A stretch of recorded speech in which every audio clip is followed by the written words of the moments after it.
Welcome back, ladies and gentlemen. It's the In the 11 podcast. I am your host, Brendan Griffiths, and this is the show where we show you what it takes to be in the 11 at the highest level. We speak to footballers, coaches, and just people in the footballing world to show you what it really takes to be in the 11.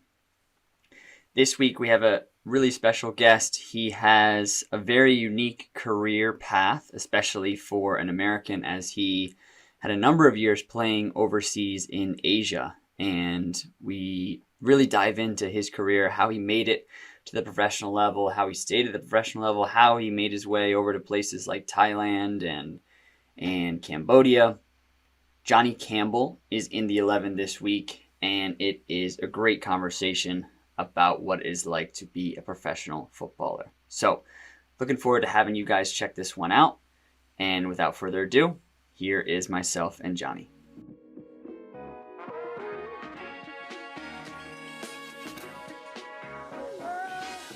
All right, ladies and gentlemen, we are joined in the 11 this week by Jonny Campbell. And man, I said this before we got on recording today. I'm excited because I think, I've done some of my research about you as a player and where you've been, but I think this is going to be a good one, not only for our listeners, but for me as well, because I'm excited to learn about some of the places you've played in are things I've only heard about, and I don't know a lot about what it's like to play in a place like Thailand or Cambodia or the Philippines. So I'm interested myself just to hear your story a little bit more and can't wait to dive into it. And my guess is I'm going out on a limb here, but growing up in Tennessee, you maybe didn't necessarily predict that one day you'd be playing in a place like Cambodia or something like that. Never. And I like, even when I went to Thailand, I had no idea about Southeast Asia. So yeah, I would never have thought that I would be playing on the other side of the world. Yeah, man, what an Yeah. incredible experience though, I'm sure. So if we go back just a little bit here, like I said, you grew up in Tennessee and then you made your way to East Tennessee where you went to college. Was that idea kind of wanted to stay a little bit closer to home? Was it the best fit for you football wise? What was maybe the college decision process for you like? Well, ETSU is actually home. It's literally like 20 minutes down the road from me, and it's a Division I college. So that was my main goal was to play Division I because I felt like that gave me the best opportunity to play professionally after I got my college degree. Mm-hmm. So that was the main focus in going to ETSU. Plus, I had just being around my family, being close to friends and everything. So it couldn't have worked out more perfectly to be able to play close to home. Yeah, I'm sure. In addition to that, how would you kind of speak to your football experience in those couple of years that you were there? How was your career there? Man, it was full of ups and downs. I had to work hard to get into the team, and college soccer is definitely difficult because they're bringing in foreign players and people. I mean, it's similar to pro. They're bringing in foreigners and people like that need to be playing because they're taking like a lot of money for scholarships. So you have to really work hard to Mm. be in the team consistently. And it was a grind all throughout my college career. I was there 4.5 years. So yeah, it wasn't until my senior year that I really had an amazing season and really like broke through to where I started, or I like played in every single game and like had a really strong season to where it could like push me on to the professional level after that. Mm. So those first maybe couple years where you were struggling to get into the team, do you feel like that senior year where you really broke into the team and had success, was that kind of the springboard that you needed to say, okay, yeah, I can go on to the professional level and make a name for myself? Yeah, I think definitely. If I wouldn't have had that, I'm not sure if I would have had the same confidence after I graduated. But yeah, having my senior season go so well for me, like I finished like as the assist leader as a outside back. I was playing Mm-hmm. outside back in college. I wasn't playing center back. Okay. So, yeah, just having a really good senior season really gave me the confidence, and I knew I wanted to play pro since I was young. It's just how do you do it, and Yeah. you never really have a plan or anything, or knowledge of knowing how to obtain that. So yeah, I just made sure I did my best in college, and went on from there. Yeah, I completely agree with what you just said there. I think in me trying to play as well, and the unique thing about soccer is that everyone's journey to becoming a professional is so different, and I think we growing up in the United States, we see other sports like the NBA or NFL where it seems like a very simple way to play professionally. You go to college, you do well, you get drafted, boom, you play for the Chicago Bulls. You know what I mean? And soccer just isn't quite like that. But clearly, it sounds like for you, having a career filled with those ups and downs, being in the team, having other players come in maybe to your position, seeing the maybe cutthroat nature of football, maybe playing in other positions as well, that kind of set you up for what the pro game is like, because that's what it is as soon as you get out of college too. It's those ups and downs and riding that roller coaster. Yeah, for sure. I couldn't agree more. And like all throughout college, I played so many different positions. Like in PDL, I played attacking midfield and like winger. And then for ETSU, I played outside back and winger. I think I've even played attacking mid at one point. So I've played like, I've played in so many positions. And then when I get to the pro game, I'm playing center back. So Yeah. it's wild how like you play so many different positions on the field, and then you kind of find your best one and the one that you can play the best, I feel like. Yeah, absolutely. So when you play that final game for ETSU, like you said, there was kind of that feeling of, I know I want to go pro, but I don't know how to really do it. And I know you just spoke to, you had some PDL experience as well. So maybe some of those connections could give you some advice onto what maybe the next step for you is, but kind of walk us through after you play that last game for ETSU. What are you thinking next? Like, where do I go from here? Yeah, well, I mean, what I was thinking next is like just graduating and walking across the stage. But for football, I would say um, I was thinking that there would be maybe a possibility of going in a draft, maybe not the MLS draft, but there was like an NASL draft, which used to Mm-hmm. be like competing with USL back in the day. And I thought maybe I could get into that like NASL combine or something, and make a name for myself, but I just didn't know how to do it. And to be quite honest, I don't think anyone from my school that year got into any draft or like any combine. So it was just like a whole learning process for me. Once I graduated, I had to just figure out how to become a pro on my own with no real help. Honestly, I just knew that I wanted to keep playing. Yeah. And that found you kind of with the Philadelphia Fury. Was that your first stop? Kind of, or I'm sure there's a lot of things that maybe you can help fill in the gaps, like Oh, going into, all right, I know I want to play, but I got to figure this out all on my own.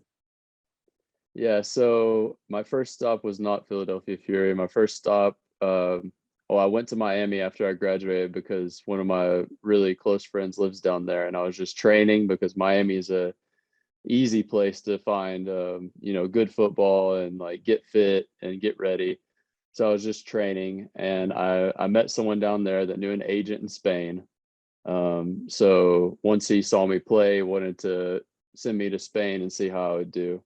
And I ended up going and living in Valencia, Spain for probably about a little over 3 months, and was in one team the entire time I was there, and just getting professional experience, seeing how the game is over there, seeing how cutthroat it is. Like all these guys are, they're playing for their salary, and that was my Yeah. first taste of professional football. Like seeing how hard they go every single day in training, and that it's a job, not necessarily like you're not getting an education from it anymore. Yeah. um you're not just playing for fun. I mean, you are still playing for fun, but it's a job now. This is how you get paid. So seeing the different intensity of the professional game in Spain, I think really helped me to come back to the US and then sign that first. I don't know what you would call it now because I don't even think that league exists, but like signing my Yeah, first it professional doesn't. contract in that team. So it gave me that experience to get that first professional gig in my career. So when you were in Spain, were you on a contract with that team or were you training with that team? What was kind of the situation? To be honest, it was a weird situation. I went into that team initially to be on trial, and Hmm. I ended up just staying with them for 3 months. It was like I was a part of the team, but I never stepped on the field in an official game. Like I would travel with them on away games. I'd be there at home games. I literally was like, it was like I was a member of a team without being signed. And the agent there just kept saying stuff like about like, oh, like it's so hard to get a work permit, and like Mm, uh the club likes you, but all this stuff, I don't know, it was just like an ongoing process for over 3 months. yeah. But I couldn't have been put with a better organization because they treated me like family, and like it helped me develop as a player and a person, I feel like, um and as a professional, because that was obviously my first professional experience. Yeah. Yeah. I mean, that's good to hear that that side of it was taken care of because it's something that you hear about, I think, far too often that players will get in these situations where, what they think is a trial then all of a sudden turns into, oh yeah, just keep coming back to training, keep coming back to training. And there's no real talk of, do you want to sign me or not? And that could sometimes get into a tricky situation with players. And, maybe it was something that taught you a lesson early on in your career that, when I go into a trial next, like I've heard a lot of players say at a certain point, you have to just kind of say, hey, do you want to sign me or not? Because I need to find a team where I can actually be playing official matches and can, make a name for myself because I can't do that just in training. You know what I mean? Yeah, yeah, for sure. So then it was Philadelphia. And obviously, like we just mentioned there, the landscape of US soccer has just drastically changed even over the course of like the last decade. I feel like, in the first couple minutes of our podcast, you've already mentioned two leagues that they don't even exist anymore, Yeah, which is don't. crazy. The ASL and the NASL. Yeah. So Philadelphia, I mean, I guess, was that like a fully professional club or was it run fully professionally? Maybe compare it to what you were experiencing in Spain. I have to imagine it was quite different. Yeah, it was definitely quite different. I think I was lucky that I signed for the team that I signed for, because it seemed like other organizations in the league were a lot less professional, or like less organized. So I think I was kind of lucky to sign for the team I signed for in that league. But yeah, it was you're playing and you're getting paid professionally, but you're also like have to put in some work like off the field in terms of Yep. coaching and stuff like that to help pay your salary. um so like they pay for your housing, you're getting like a monthly salary, but you're also, you have to, it wasn't much. I don't think I coached too much, but I had to coach some as Yeah. well to obviously help them pay for my salary. Yeah. um but Philadelphia Fury, I was only there for, I think I played 6 games. It was like at the, I don't know if it was the ending or like midpoint of the season that I signed, and I only played like 6 games, and then uh, the next season, like I was looking for USL or Hmm. I think NASL was still happening then. I'm not sure, but I was just looking for something in those leagues after I finished it at Philadelphia Fury. Yeah. And I was reading a little bit. I saw something that the maybe obviously at that time the Fury was like, what we would call professional. But Charlotte Independence was your first kind of opportunity where there was no doubts or questions about it. That's a team that's still around today and in a league that still exists today. Yeah. But how long did it take you going from, graduating from ETSU to then getting that first really full-fledged opportunity where there weren't any question marks around it? Oh, well, let's see. Once I graduated ETSU, going to Spain, playing for Philadelphia Fury.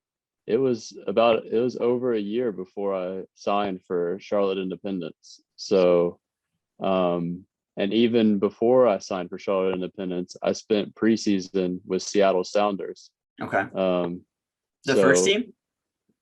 no, the Seattle Sounders too, S2. Gotcha. But we had first team players that were dropping down and playing with us. Yeah. So that was a really good experience. And I spent about a month with them. And I think initially they had about 43 players that they brought in to make S2, because that was the first year of Seattle Sounders too. And they just kept making cuts, and I was all the way down. They had 18 left. And once they had 18, we all thought we were signing. And then they decided to cut it again, and it was down to like 13, and I was still in there. I was still in the mix. And then they decided to cut it one more time down to like 7 or 8 or something like that. And I was in that last cut because their plan was to drop first team players down. Okay. And make the team like that. So they'd have like 7 or 8 initial S2 players, and then they drop first teamers down to get minutes and get experience. So yeah, I was like right in that last cut to be with Seattle Sounders too. Before that was the same season that I signed with Charlotte Independence later in the year. But yeah, it was a bit that was heartbreaking, because to be a part of such a successful organization would have been really nice to start my professional career in a league that still exists today.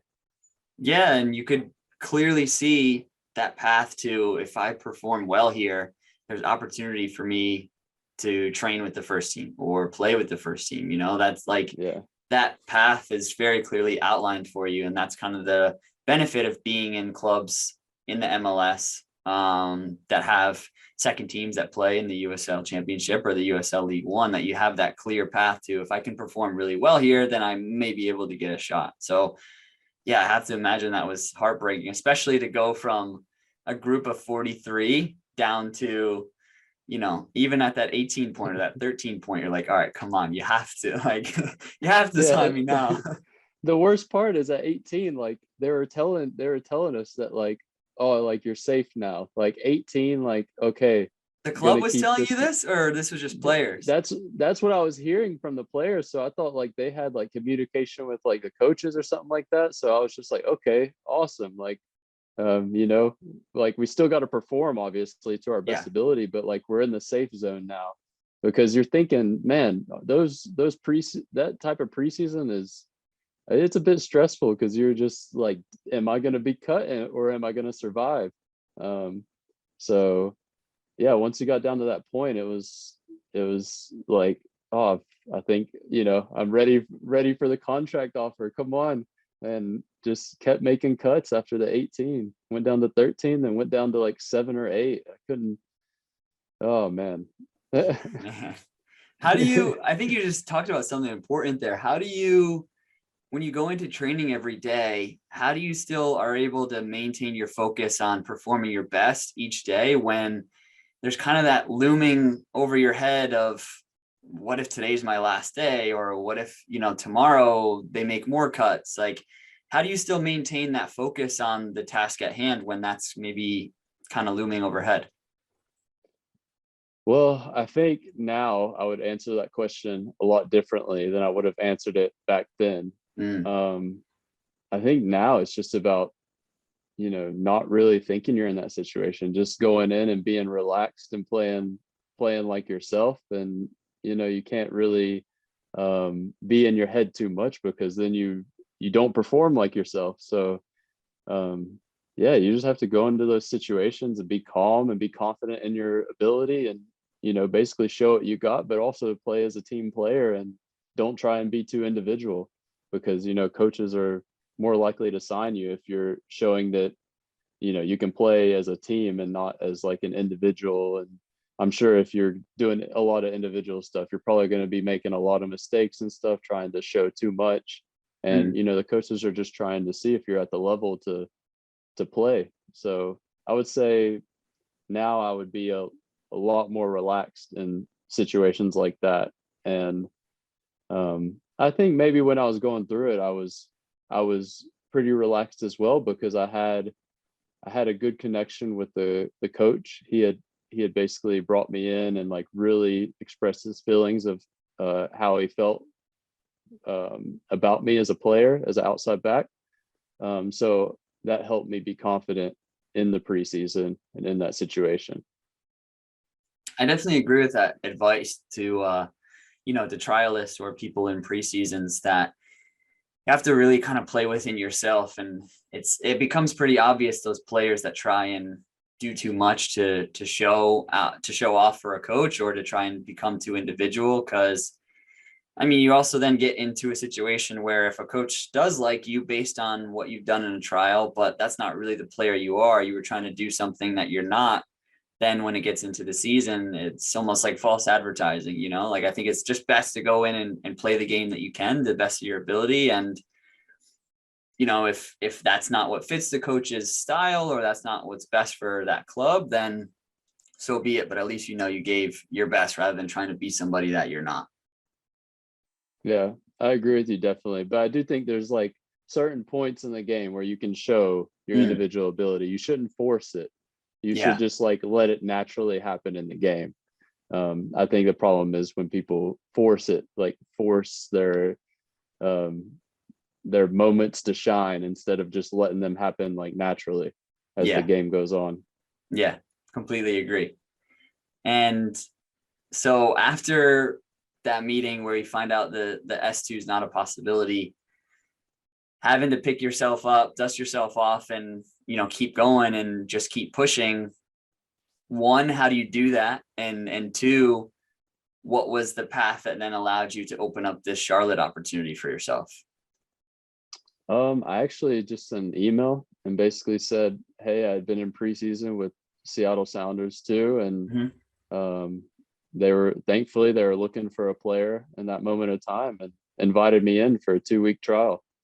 So that's kind of how that happened. I had just been back home in Tennessee. I was kind of like upset because obviously I wanted to be a player for the Seattle Sounders organization, but I knew I had to keep going, and I knew I was that close to being where I wanted to be, or at least signing my first professional contract in the as you would say, organization that's around today still. And yeah, so I just kept training and just sent out some emails saying what, kind of a bit about me and where I'd been recently. And, obviously a highlight video is crucial. And yeah, they invited me in for a 2-week trial, and thankfully I did well enough for them to sign me, and that was it. So putting that pen to paper in Charlotte, I'm sure had to be a mixture of a lot of different emotions rushing over you at that time. Yeah, definitely. It was definitely a feeling of relief because I'd finally found a home. But it's funny, in Charlotte, I had initially came in as an outside back, and they moved me to center back. And center back's basically been my position in the professional game ever since then. So Charlotte's kind of the Charlotte Independents are the reason that I moved into center back role and have stayed there ever since. But yeah, it was such a great feeling to sign in the USL Championship and like be a part of Charlotte Independents in that time. How was that first season? How would you describe that or summarize it? Obviously, in finding your position, right, your true position that you'd go on to play in teams after and years on in your career, that was probably a huge benefit that you can take away from that season. But what was that first experience like, or that first season of having that full professional atmosphere day in and day out and playing games and all that good stuff? It was really good. It was definitely a learning experience because obviously the most experience I had was the Philadelphia Fury and the Spain experience. So I was now with like full-time professionals that I could basically see where the level I needed to be at was, and the speed of the game, all these different things. So yeah, it was a great experience. I got to play with like there's a few players that came down from Colorado Rapids because that was our club that was affiliated with. So they were loaning players to us. So we had like 5 or 6 guys from the Rapids that were a part of the Independence at that time. So it was good to see, also MLS players in the mix with Yeah. us and just see the different levels and being able to like go against these guys every day in training and also like continue to develop myself. Um, yeah, I'd say that's how Charlotte Independence went for me. Yeah. In those first couple experiences, one with the Sounders organization and then here where you get to see players at both levels, right? Like at the MLS and also, just maybe on the cusp of that or at a level below. What were some things that you noticed were differences between those top players in the MLS or those players that were maybe trying to get there? Was there anything that you could consistently see that they made to distinguish themselves?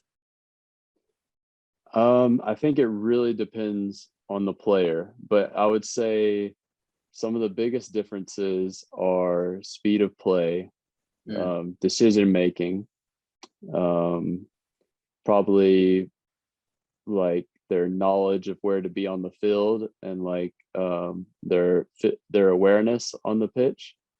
And I'd say just physical attributes like um, some of the guys that came from the Rapids were just beasts, like fast, super fast, and yeah. like strong. So yeah, just physical attributes is a big one as well. Yeah, that's definitely one I always hear, along with the physical attributes, because the top levels seem to kind of make their way to the top athletes, that is.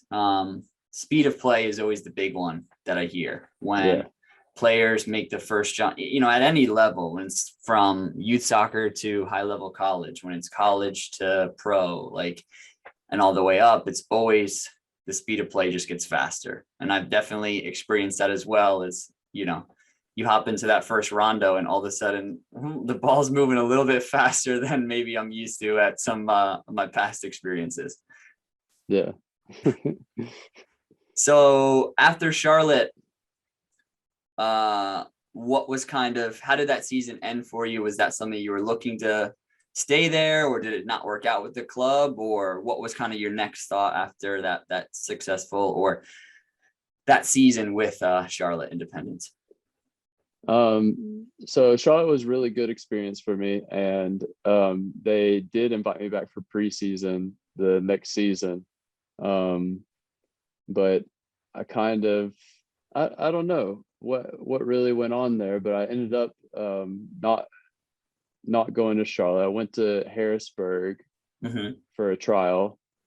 Um, not because like Charlotte was a great organization and you know did did a lot of things for me in my career, but I felt like the opportunity would have been better for me elsewhere. Maybe because the coach he kind of leaned towards playing more experienced players rather than playing players that were maybe like younger or coming Okay. from college or stuff like that. So I ended up going on trials elsewhere, and then ultimately that next year I didn't sign in the USL and ended up signing for FC Miami City, which is a PDL team. Um, so I just signed with them to keep playing and keep fit, Mm. and then that's when the Thailand opportunity came upon me because my friend that I'd met in Seattle Sounders had played in Thailand before, and he just messaged me and was like, "Hey, like I'm gonna go back to Southeast Asia. Do you want to like come with me and see how it goes over there?" And I jumped right on the opportunity to go over to Southeast Asia then. That's you should definitely just answer my question because I was wondering, how that move to Asia came about. And I was assuming it was something like some sort of connection that made it happen. Because especially moves Yeah. like that where it's over to Europe, it's difficult to do that all on your own. But what was that decision like for you to, now that you had a season under your belt in the USL and maybe it didn't work out for the next season. But what was the decision like for you to, were you weighing out all the options of Asia, Europe, United States, all of that? Or was it just kind of like, this is an opportunity that's been presented to me, and I think I just want to jump on it and kind of go for the adventure here? Well, I remember him talking about it when I was in Seattle Sounders preseason before. Mm-hmm. And it was definitely something I was interested in because I'm interested in, obviously just enjoying football because I love football, but also like making a decent salary. And Mm. him saying that about the salaries in Asia compared to the US, they're not comparable unless you're in the MLS. Mm. So I felt that that was something that I would really enjoy, like playing football and like making a decent salary. So it didn't come back. If I would have signed in the USL in 2016 after I'd played for Charlotte Independence, I probably would have never went to Thailand, or probably would have never went to Southeast Asia. So I think it was the timing and the point I was at in my career to where I was with FC Miami City. I had a blast with them. I was playing and enjoying it, but I just felt like I wanted to be in a full pro environment. I Yeah. didn't want to be in a PDL environment. So just jumped at the opportunity to go to Thailand when it came.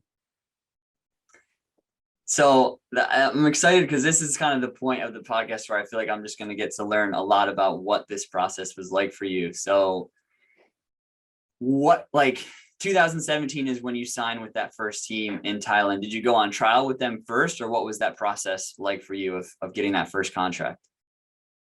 So this is this is a bit crazy. I was with a Thai League One team in preseason for around 2 months, and I was playing as a striker because they had signed a foreign player as a center back already.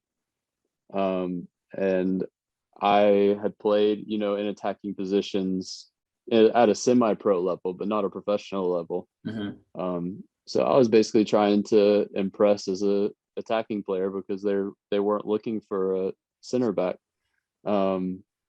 And I'd stayed with that club for it was a while. I don't remember how long it was, but they obviously like they liked me, but they weren't willing to pull the trigger. So about 2 days before the transfer window closed, there was another team that was in Thai League 3 that was looking for a striker, and the Thai League 1 team was basically like, hey, you should sign this guy. He's good. Like he's good, and like he can help you out.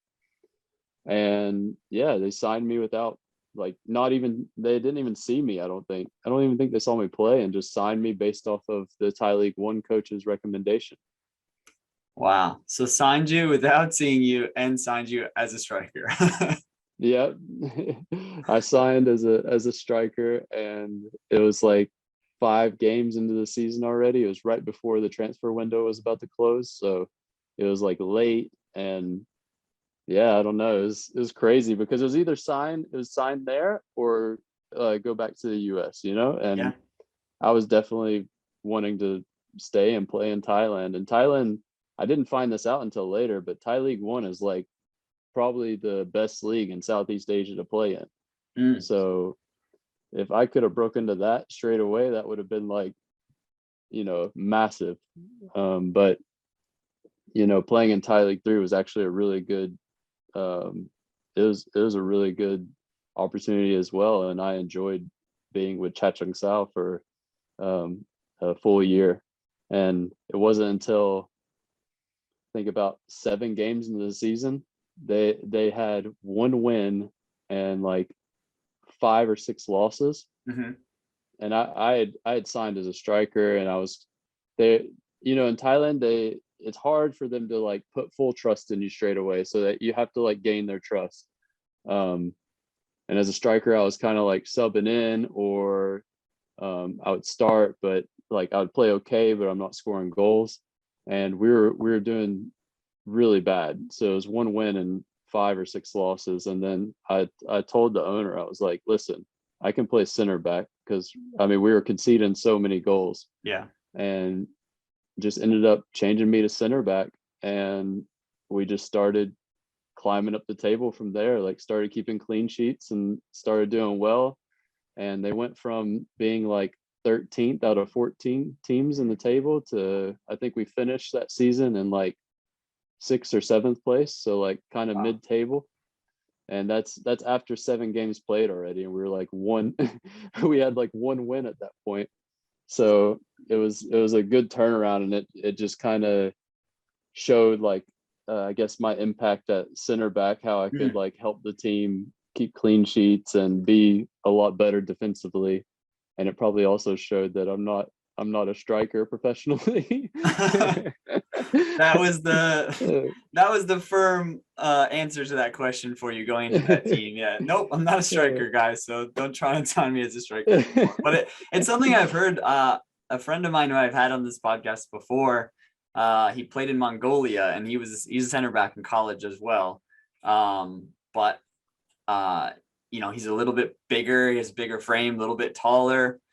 So sometimes the natural thing is, hey, they'd probably be good. Throw them up front. They can get their head on the end of crosses, that kind of thing. So sometimes those bigger players, when they go to, not to say that all Southeast Asian people are a little bit smaller, but sometimes they're a little Yeah. bit smaller in stature. So that's sometimes what happens with players. They get thrown up top and are expected to do something. But that first season that you had there in Thailand, what were some of the big things that were maybe unique about that experience, growing up and playing a lot of your football in the States? Was there anything that you had to really adjust to, or was kind of a culture shock for you? It could be football or, even off the pitch as well. Well, I mean, wow, that's a that's a big question right there. It is, I mean, yeah. Thailand's a whole different culture. Oh man. Well, I was living in Sao. It's like an hour and a half from Bangkok, which is the capital. And if Mhm. you're in Bangkok, it's like there's a lot more English speaking people and stuff like that.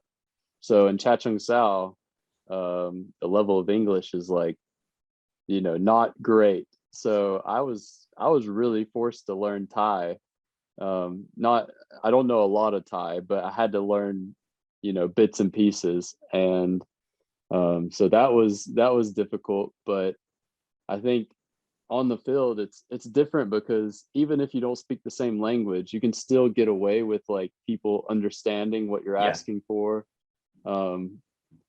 For me as a center back, I have to organize my back line. I have to tell midfielders, man on and stuff like that. So yeah, I got away with it, even though I didn't speak Thai that well. But I had to learn how to speak Thai, and like certain words I needed to know. um but yeah, just overall, like food, everything, living. um I mean, I lived in a really nice apartment. I think it was a 1 bedroom, and it cost like 200 US per month. And just like Wow. really nice like studio type apartment.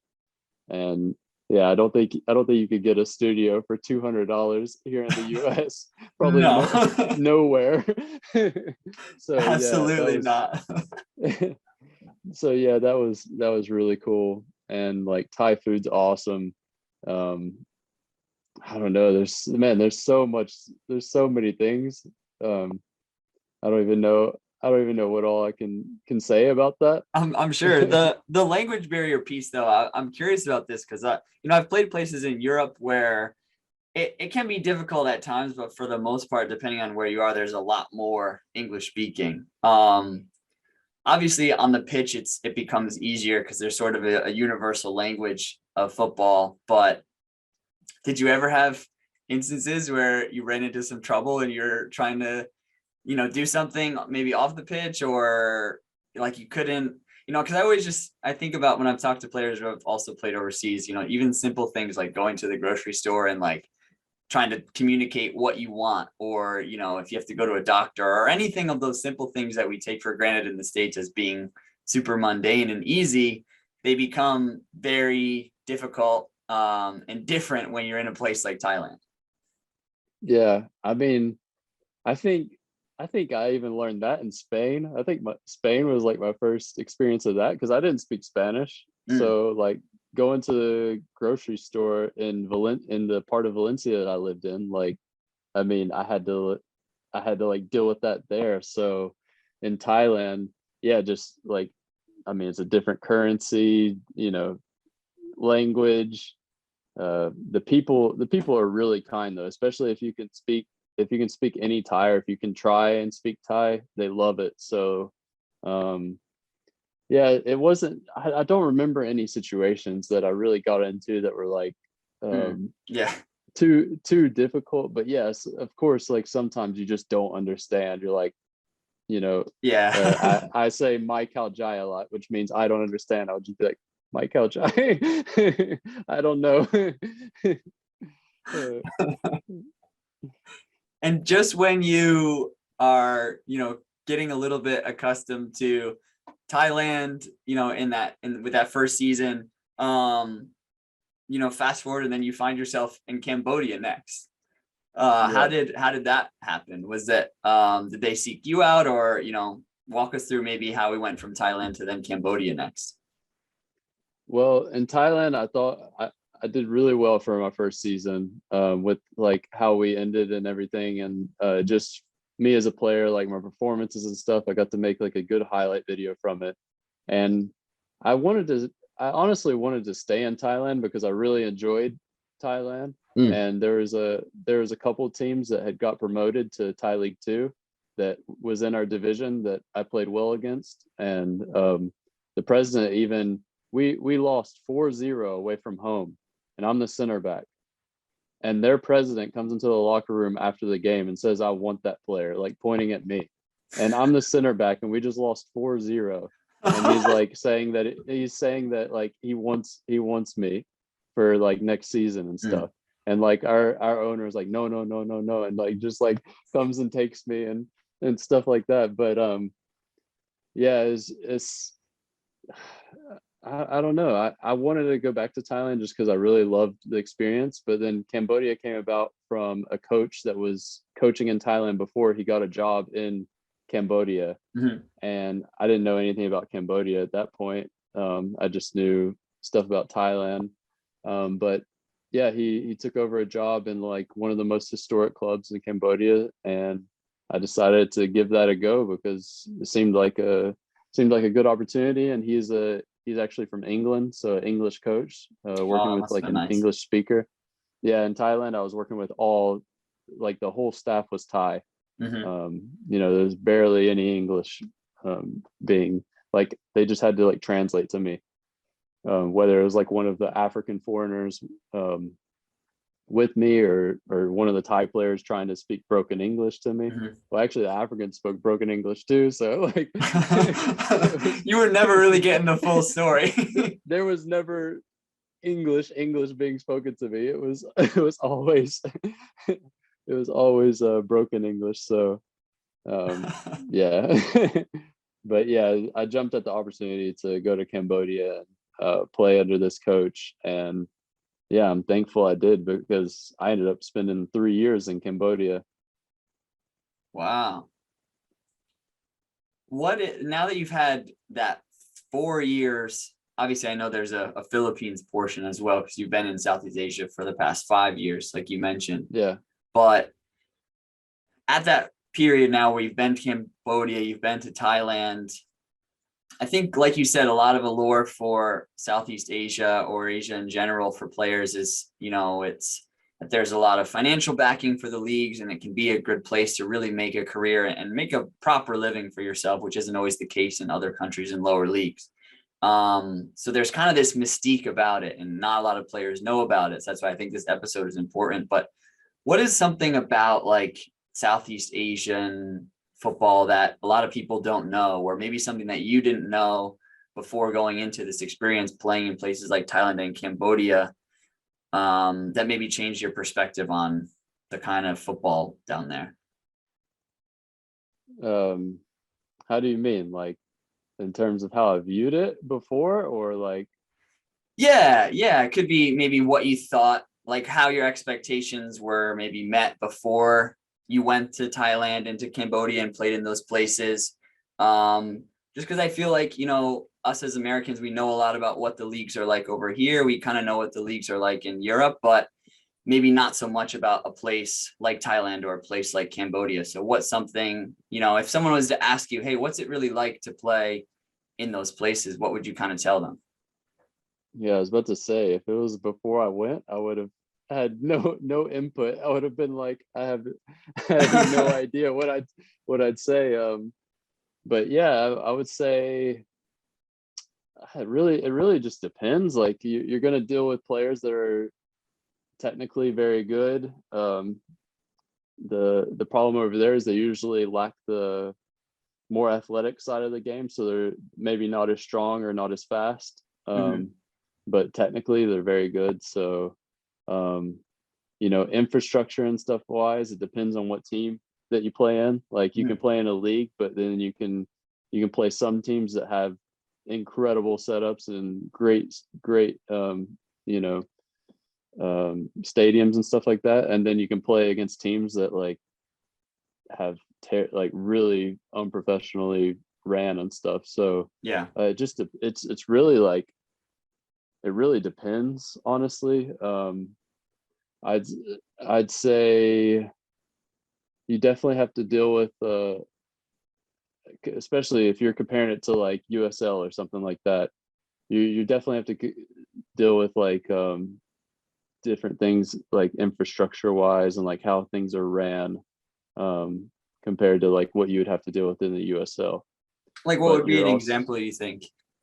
so like there's in Cambodia, like some of the away games, like the team, I was really lucky because the two teams I played for both had like a good setup, good stadium, everything. But then when you play away at some of the lower teams in the league, you're going to like a stadium where the grass is just like awful. Like it's hard to play football. So you're just playing direct the whole game, trying to like just win the game, because you can't play on the floor because that's how bad the grass is. But actually Cambodia is trying to get rid of that now. I think this season they have like only 8 teams in the league because they removed 5 of them, because they didn't have like their club licensing or something like that. Wow. So they're just trying to make the league a lot more professional. So yeah, I think that issue is probably like not going to be as big of an issue as it has been in the past, to where you're always going to a place where it's going to be like, a decent setup and like more professionally ran. And in Thailand, you can only imagine Thai League 3, like some places you go to, it's really nice, like perfect setup, like good organization. Then some places you go to, you're like, I can't believe I'm playing football here. Playing on a dirt patch. Yeah, no, I mean it's not that bad, but it's just like not well taken care of, and the locker room could just be like as basic as you can think of. Um, so yeah, you have to deal with a lot of different things like that. But I think it also depends on what country, and like, is the league super developed or are they developing? What team as well, because there's always going to be budget differences. So yeah, I'd say that's the main thing. I've been lucky, or not lucky, because I've worked hard, but Yeah. I've been lucky enough to be in teams that are ran professionally, and I have good conditions for training, good coaches for training, and just have helped my career go, Continue to step by progress up. step Yeah. in the right direction. Yeah.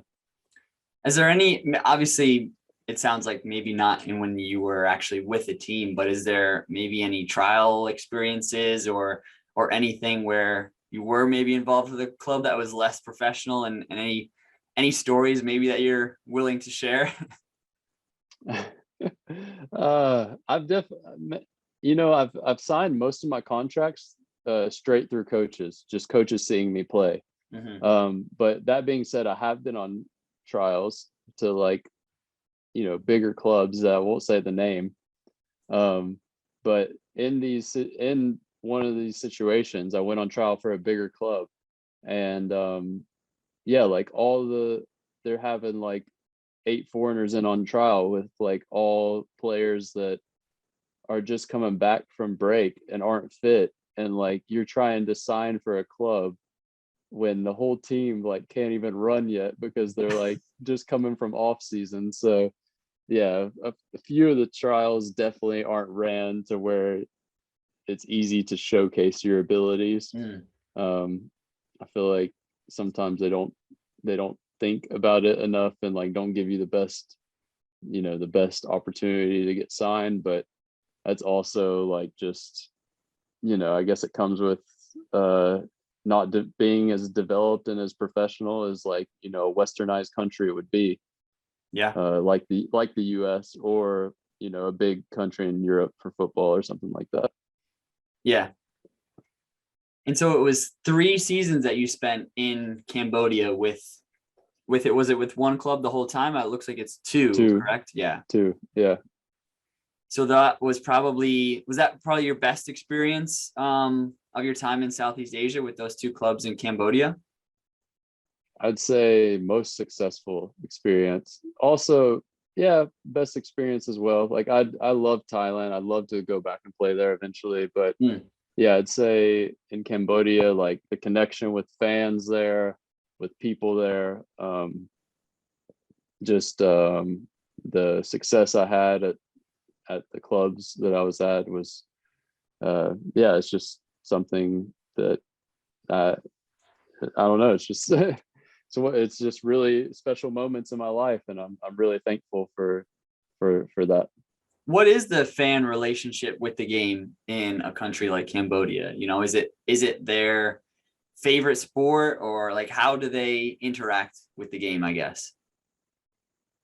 It's weird because club games, you'll have like not too many fans at games. So it'll be like big games will be like 4,000 to 6,000 fans. Okay.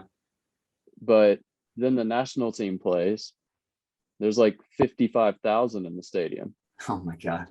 And like in my team, I'll have like 4 or 5 national team players playing with me in the same team, but we don't get the same support for the clubs that you do for the national team, which I mean that makes sense, but at the same time you think there would be more support for club football.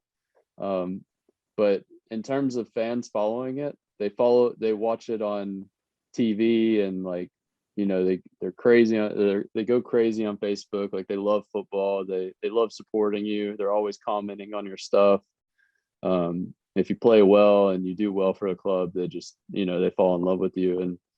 And yeah, basically my Facebook's a bit crazy because every time I got a lot of Cambodians just commenting like wanting me to come back to Cambodia and stuff like that, which it's really nice.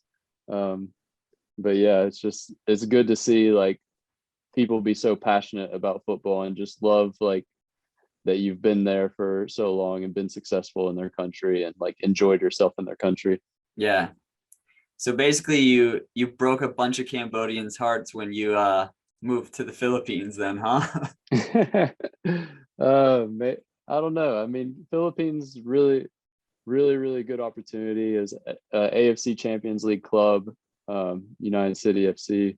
So that opportunity to play and to be a part of the AFC Champions League was just like an opportunity that I definitely didn't want to miss out on. And yeah, yeah, even it was definitely hard leaving Cambodia because I had such a great relationship with like people, like they're like family to me there, and then like also the fans, just so much support.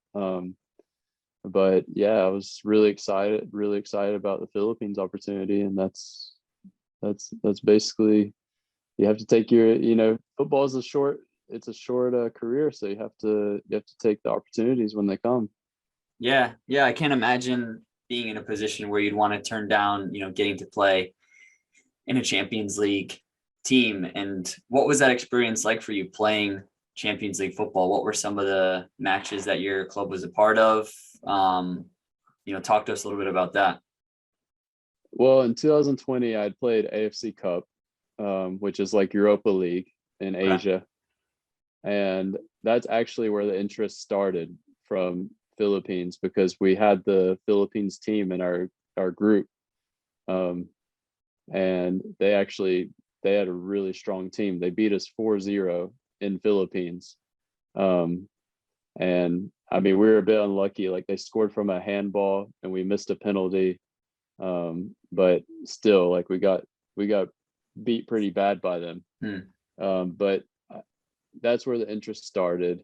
And then just, I don't know, 2021, it just became like they kept their interest and just ended up, signing with them. And then I went to, so Philippines was really affected by COVID.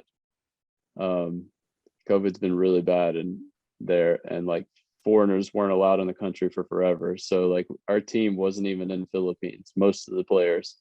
So we had to go to Dubai for preseason. Okay. And we did preseason in Dubai to prepare for AFC Champions League, which Dubai was amazing. And then we went to Uzbekistan, which is where the AFC Champions League group stage was, because obviously COVID's made everything just so messed up.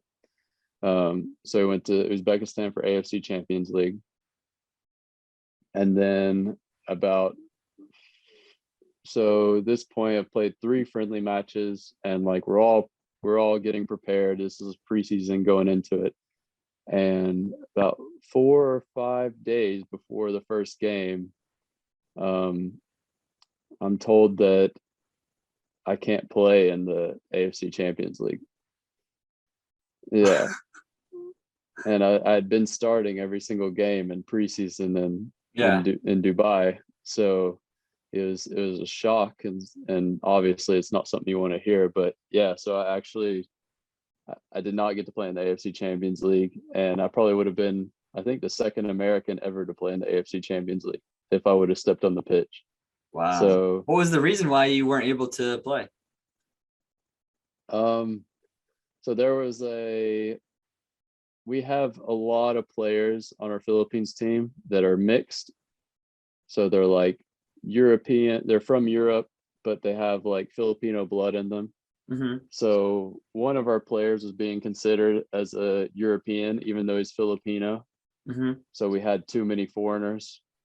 And so our striker is from Spain, but he's getting his Filipino citizenship, but he hadn't had it yet. So he was still being considered a foreigner. And then the center midfielder is the one with the paperwork problem, like considering him a European.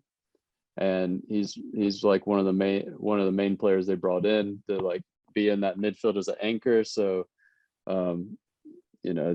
he was going to play, and they were trying to fix his paperwork, but it just didn't get fixed. And then we had a South Korean that played in the South Korea League like for his whole career. He's just a really, really good player. He also is a defender, can play outside back or center back. And then we had a right winger, Australian player that had played in the A League. So he could play right wing back, striker, and had me, who is a center back who can only really play center back. So it was kind of like, out of those 5 players, they had to pick one that they had to pick one, and unfortunately I was the one that was chosen to not be a part of the AFC Champions League. Yeah, so that was really, really hard to take. But I had to do whatever I could to just support the team and like be there in trainings and give my best in trainings, and just like kind of push everyone forward, and just be a good teammate. Yeah. I mean, I think it goes to show, like, as we've walked through your journey here of your career, that, I mean, players of all levels will tell you this, but there's just so many ups and downs and highs and lows of the game, even with a player like yourself, who's now, they've established themselves as a pro, that they can perform at the professional level consistently. And, even at the top level in Southeast Asia, still it's like, then you're hit with another setback. And I think trying to become a professional footballer is a unique experience where you're constantly challenged. There's never really a point where you can just take your foot off the gas or relax. There's always going to be something that you don't necessarily see coming around the corner that's going to that's going to test you again. And clearly this was for you. After you got that step up, it was okay, let's throw in another test. Yeah, another big obstacle and hard pill to swallow, because I was so ready to play in the AFC Champions League. I was so hyped, so happy.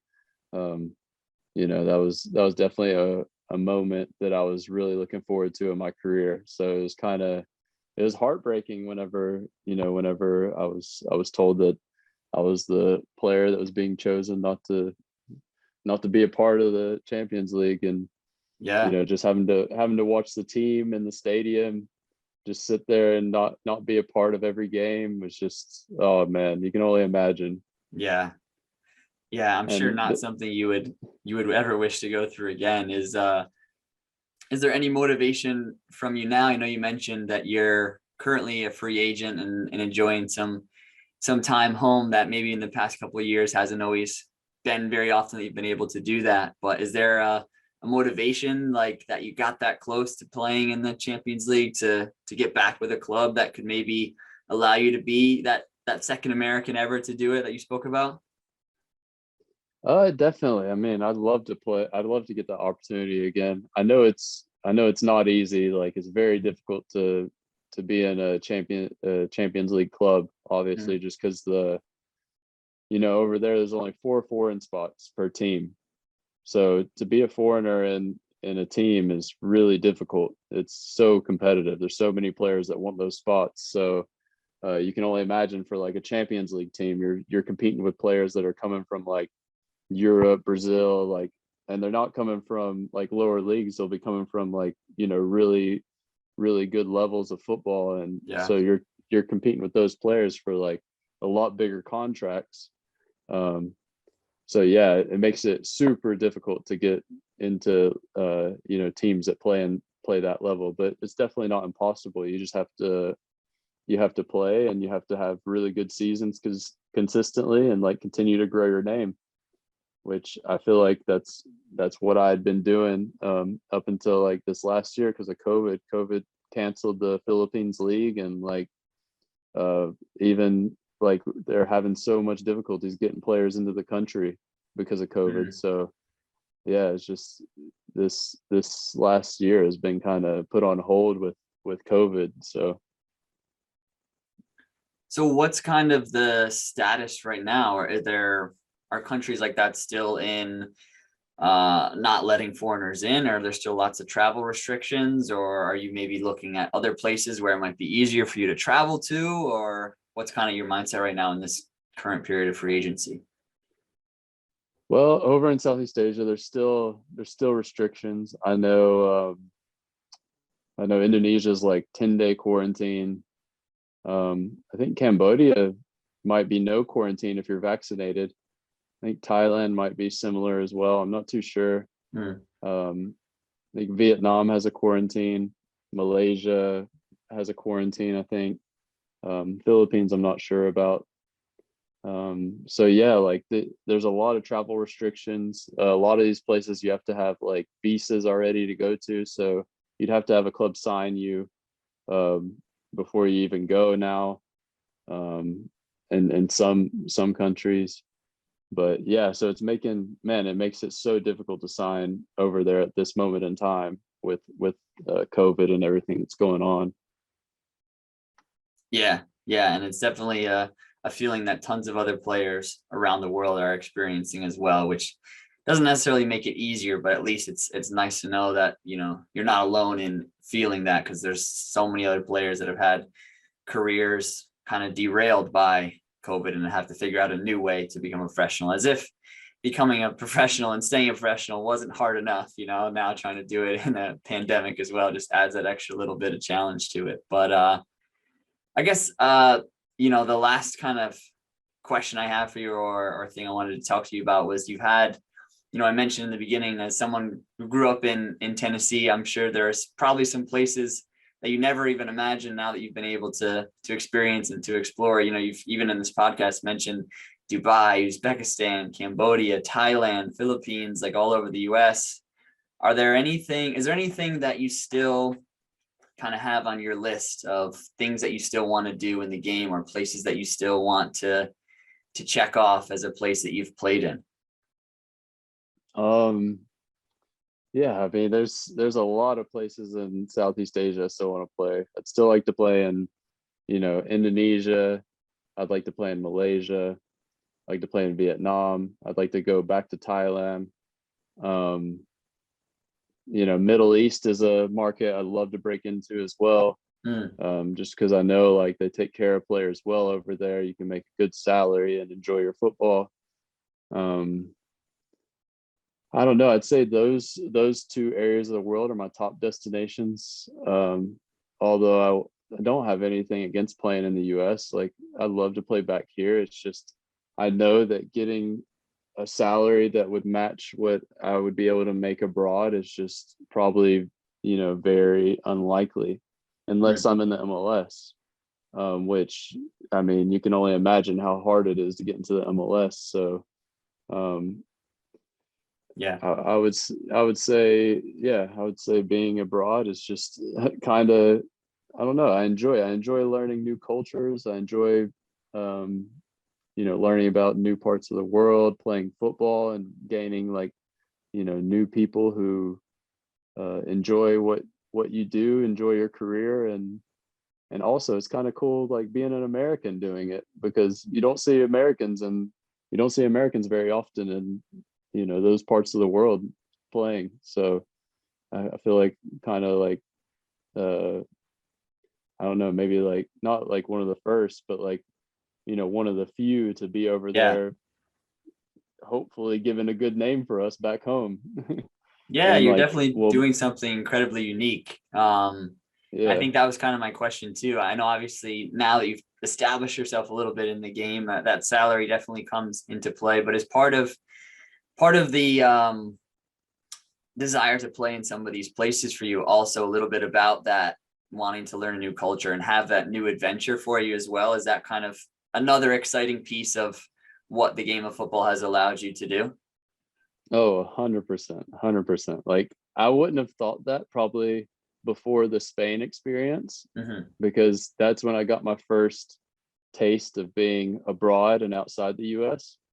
And then once I got into Southeast Asia, it's just like, mind open Yeah. completely because you learn so many things being outside of your comfortable environment of being like when I'm home, I'm just so relaxed and chill and I have everything I need. But when I'm abroad, I'm on my own and I have to like make a name for myself. I have to also learn their culture. Yeah. And it's just, I don't know, you want to explore, you want to do a lot of different things. So I definitely say like being abroad just, I don't know, it's just has a whole new um interest about it than it would be like being in the US.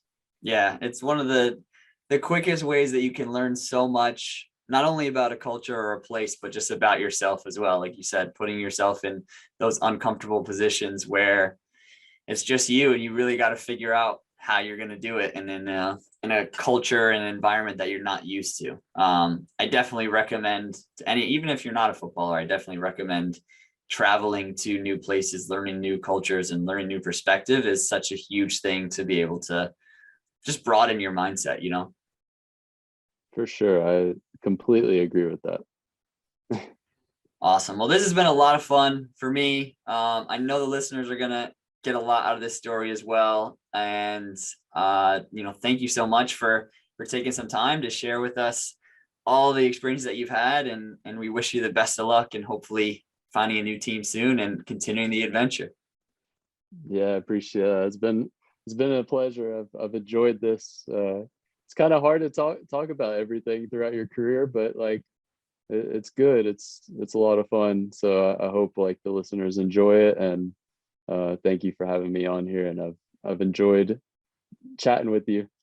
Yeah, I appreciate it. And I'm sure the listeners will definitely enjoy it as well. It's a super unique story. And I think that's why I love talking to players like yourself and players that kind of go a bit on the unbeaten path. They don't do the traditional route to becoming a pro or staying a pro. And And there's something to be learned definitely from a story like yours. So again, I can't thank you enough.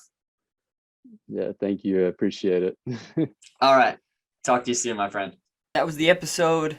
Ladies and gentlemen, I want to thank Jonny again for coming on and sharing his story. It is, like I said at the top, it's a unique story, crazy twists and turns, ups and downs, bends in the path, but I want to thank him for coming on and sharing that with all of you. And thank you to all of you out there that are listening. The podcast has really kind of been growing steadily in these past couple of episodes. So that is all thanks to all of you out there who continue to listen, who continue to share the episodes, continue to share the content that we put out. And I greatly, greatly appreciate it. So still keep on plugging away, doing that, telling your friends about the show, and I will catch all of you guys on the next one.